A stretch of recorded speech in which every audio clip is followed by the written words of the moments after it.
Hello and welcome to this expert interview for McGill's Graduate Seminar in International Development. With me today is Dr. Anastasiou, professor at Portland State University's Conflict Resolution Graduate Program and founding member of the Cyprus Conflict Resolution Trainers Group and the Tech for Peace Project. Again, Dr. Anastasiou, thank you so much for joining me today. I am delighted to discuss your experience with the Tech for Peace project and to hear your thoughts on the application of new technology to peace building. So to get us started on this subject, I thought I'd ask a little bit about your academic and research backgrounds. You hold degrees in both the sociology of technology and the sociology of peace, is that correct? Yes. Accurate enough, let's say, to start a conversation. Great. Absolutely. Yeah. Can you tell us a little bit about the overlap between these fields of study? Yes, actually, these two fields of study reflect my historical experience with conflict and technology, and I can be a little bit more precise. Please, yes. The interest in technology emerged when I started my graduate work at the University of Toronto.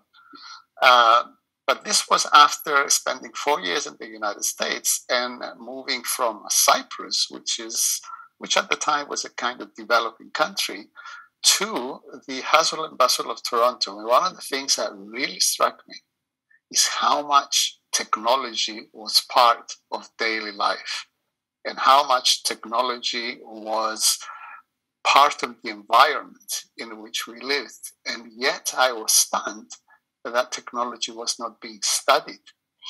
And I concluded that it's because it's so common, so universal, so all-embracing, that we take it for granted. It's a little bit like fish in water. They see everything except the water. But having come from a non-technological society, I was intrigued by the phenomenon of technology, both from the perspective of its positive aspects, but also from the perspective of its negative aspects.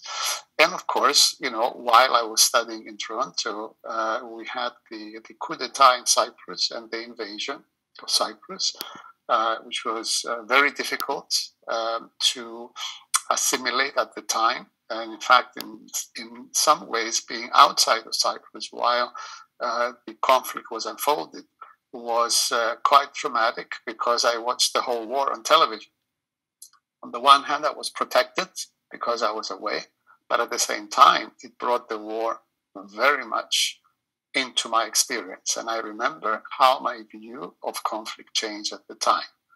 I recall when I was in college in the United States, the Vietnam War was unfolding, and I remember every day I would hear body bag counts and statistics about the war, but they were just statistics. Mm-hmm. But after experiencing the Cyprus conflict and watching the dead in the streets, which were streets where I grew up and streets that I walked through, the realities of conflict changed, you see. It was no longer statistics in the media, and it was no longer statistics in a history book. It was about real people with real lives, with real injuries, with real tragedies, and on it went. And one of the things that was very puzzling for me was, why does this thing happen? Why do people come to a point where they turn against each other, where they abandon their sense of nobility, their neighborliness, mm-hmm. their humanity, and resort to the primitive instincts? This was a big puzzle for me as a young man studying in North America.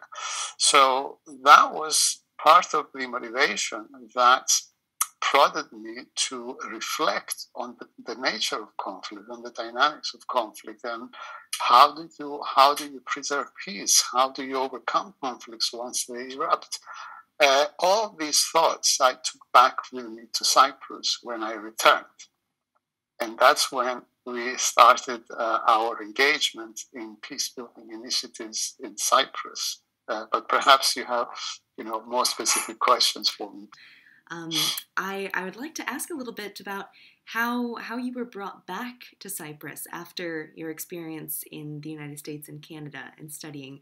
How did you come to work for the Future World Center in Cyprus?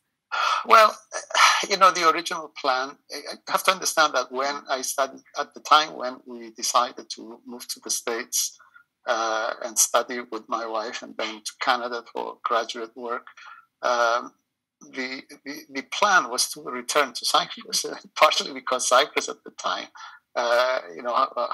had no universities. So education was extremely important. It was your ticket to the future, as it were.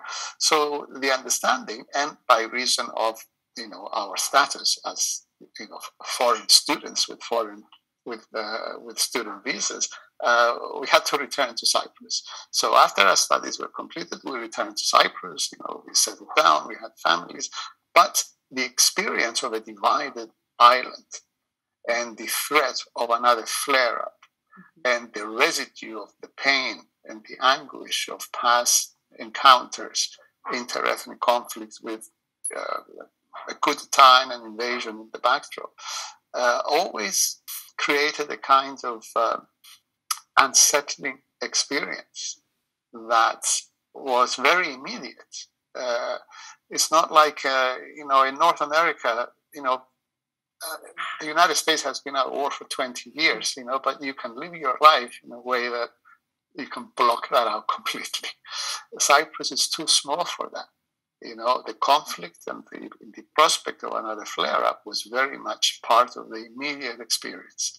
Everybody talked about it, around the table, in the kitchen, the press, the politicians, even around small talk, the political problem came up, so it was everywhere. And in that context, we started to reflect on the future. Is there a future, or are we entrapped in this time war where it is neither peace nor war, but it could go either way, you see. So a number of us started to come together and reflect. We were not politicians at the time, but we were concerned citizens, as it were. So we came together and reflected. And there came a point where we felt sorry for our political leaders. Why? Because they would get together to negotiate peace. And, they would negotiate for weeks, and then the media will pick up elements of the negotiations, they would tear it apart, and everything will collapse. And then we had to wait for the next cycle. And what we realized, in fact, was that the two communities were so conditioned by the conflict that they couldn't think beyond the conflict. They couldn't think outside of the conflict. And that's when we started becoming preoccupied with the prospect of some measure of developments, insight initiatives that would help us, first of all, to understand conflict and then to think beyond the conflict. And we realized that we couldn't really do that on our own as the Greek community. I come from the Greek community. We said we can only do this successfully if we find a way to collaborate or to connect with, to contact members of the other community that may have similar concerns.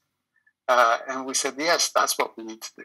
We need to contact the other side. And then we realized that was an impossibility because the conflict has really segregated the two ethnic communities. And we thought, well, how are we going to do this? But that was an eye-opener for us. You know why? Because we realized that the conflict had polarized us to such a degree that there were no common spaces where Greeks and Turks could meet. it was at all levels, psychologically, in terms of our view of history, in terms of how we understood the conflict, at all levels, politically and emotionally, but physically, because we had the buffer zone separating the two communities.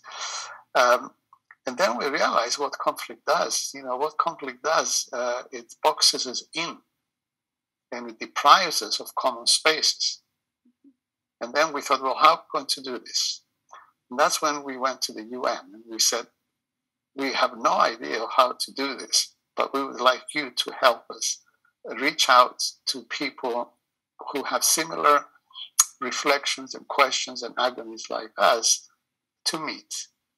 To make a long story short, the United Nations gave their consent, and in fact, they offered to house some of these first meetings in the buffer zone, in one of the buildings where the UN peacekeepers were actually staying. It's an old hotel, it's the Leader Palace Hotel. Yes, exactly. You see. Mm-hmm. And I remember the first meeting that we had, I got an invitation, and we were like maybe 10 people sitting around this round table in a huge empty room. It was January, it was raining, and the water was seeping in and dripping in the room that they gave us. But that was the beginning. You see. Now, again, to make a long story short, thereafter, we managed to organize hundreds of meetings between Greek Cypriots and Turkish Cypriots around the issue of the conflict, from analyzing the conflict, from understanding the conflict, from what can be done, from whether there was any space for bigger projects and more ambitious goals. It was really very broad, very diverse, but very intense. And in that context, we started thinking of the institutionalizing some sort of entity that will focus on alternative worlds, to put it simply. And future worlds had that kind of orientation. And the idea was to create a kind of human infrastructure, through which we can not only analyze and try to understand the conflict jointly, not monocommunally, but bicommunally, but also to start envisioning what kind of a world do we want to see in the future of Cyprus, you see. And here is where we came up with a lot of peace projects. Of all of them, I think I'm most interested in the Tech for Peace project. Could you tell us a little bit more specifically about this project?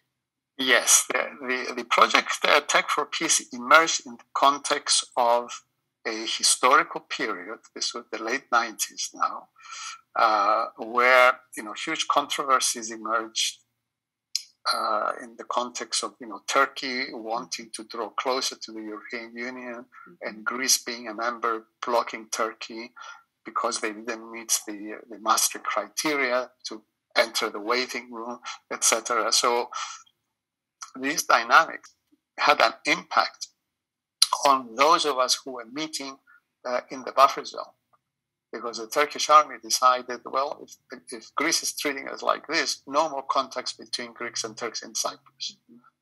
It's like a knife came down and we could no longer meet. So we were in a kind of stalemate at all levels. The politicians were not talking to each other, parties were completely alienated from each other, and citizens could no longer meet. And in that context, it was also the time when the internet was showing up. We saw that technology and framed it differently. The way we framed that technology differently is to say, well, if the internet is a new form of space, perhaps we can use it for peace. Because remember, space was a problem. Where do we find the common space? And we thought, well, cyberspace may be a virtual space, but a space nevertheless where Greeks and Turks can meet. That became the concept, and we elaborated. We did a comparison between the physical space that we had to meet in the buffer zone and cyberspace, and there were advantages and disadvantages. The disadvantage, if you meet in cyberspace, you're virtual. Mm-hmm. You are bodiless, just like we are right now. We're just teenagers. But at the same time, we noted that in the physical space, we had barriers. We had to go through, as Greeks, we had to go through the Greek checkpoint, and then we had to go through the UN checkpoint, and then enter the buffer zone. And the Turkish Cypriots had to go through the Turkish checkpoint, and then through the UN checkpoint, and into cyberspace. And along these paths that brought us together, you saw burned up buildings, remnants of the conflict, and fortifications, and sandbags, and machine gun posts. Well, in cyberspace, none of that existed. There were no fortifications, there were no checkpoints. And that sort of, galvanized the idea within us that we need to set something up that allows some continuity of contact between the two sides. We were also realistic that meeting in cyberspace could not be a substitute for in-person meeting, obviously.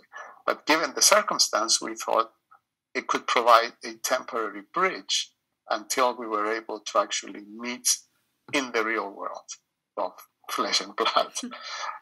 So the Tech for Peace idea materialized after we secured funding from the United Nations. My memory may evade me right now. I think it was about $100,000. And we employed people from the two communities. We made sure that there was parity in numbers, because that's a very sensitive issue in Cyprus, given the conflict. And we set up this website, essentially, called, Tech for Peace. And the website had multiple purposes. I don't know if you have specific questions, but I can give you a little bit about the purpose of the website. Of course, yes. Please do. Yeah. Well, obviously, as I just said, the primary purpose and the original concept is to maintain contact after physical contact came to a standstill. But as we set it up, it sort of evolved. It was not just to stay in contact, but we saw it and developed it as a kind of hub around which and through which peace builder groups can mobilize, come together, post their projects, invite others to join, and in that way, the Tech for Peace site became a go-to place for anyone who was interested in participating, contributing to peace building in Cyprus. And another very important dimension of the Tech for Peace project was to create a hub where you keep the historical record. This was extremely important because as more people joined what we called the peace movement in Cyprus, we wanted to make sure they had a good sense of what preceded them, because a lot of them would get excited and they would join, and sometimes they would replicate, and sometimes they would do the same things that happened already, 3 or 4 years ago. But the Tech for Peace gave them a historical profile of what has preceded them. So when they become engaged, they will become engaged at a higher level, at a more sophisticated level. And maintaining the historical record of peace building became very crucial for us, especially as it stood in contrast to the more nationalist versions of Cyprus history, which were all adversarial. It was all about the conflict, it was all about the wars, it was all about the dead, it was all about the missing. And of course, when you look at the two sides, one side's villains are the other side's heroes.